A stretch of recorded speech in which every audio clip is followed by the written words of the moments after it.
আজকে ছিল আমার ছোটবেলার একটা বান্ধবীর বিয়ে, তো সেখানেই যাব বলে শাড়ি ঠাড়ি সব বার করে নিয়েছি। আর এই শাড়িটা নিয়ে আমি চলে যাবো জেঠির কাছে, কারণ আমি শাড়ি পরতে পারি কিন্তু আমার দেরি হবে খুব।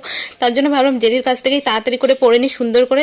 তো জেঠিদের বাড়িতে চলে এসেছি, জেঠি এখন শাড়িটাকে সুন্দর করে ভাঁজ টাজ করে নিচ্ছে। তারপরে দেখো আমি পুরো রেডি হয়ে গেছি। কেমন লাগছে আমাকে? একদম সিম্পল সেরেছি, বেশি সাজিনি, গরমের মধ্যে সাজতেও ইচ্ছা করছিল না। তারপরে এসে বান্ধবীর সাথে দেখা করে আসলাম, ওকে এখনো সাজানো হচ্ছে। তারপরে চলে এসেছিলাম ফুচকা খেতে, কিন্তু ফুচকা খেতে এসে দেখি কাকু খাচ্ছে চা, তাই আর তখন ফুচকা খাওয়া হলো না।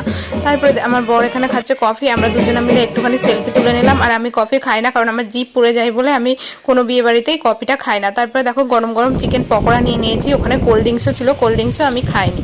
তো চিকেন পকোড়া খেয়ে চলে গেলাম। এই যে এটা আমার বান্ধবী, তো দেখো খুব সুন্দর ওকে সাজিয়েছে কিন্তু। তারপর আমরা খেতে বসে গেছি, এখন প্রায় 9টা 15-এর মতো বাজে। এই যে মেনু কার্ড দেখে নাও কি কি ছিল। প্রথমেই চলে এসেছিল গরম গরম চিকেন স্টার্টে। তারপর খাওয়া দাওয়া করে আমি একটুখানি ছবি টবি তুললাম বান্ধবীর সাথে। তারপরে চলে আসলাম সোজা বাড়িতে, কারণ গরমে বেশিক্ষণ ভালো লাগছিল।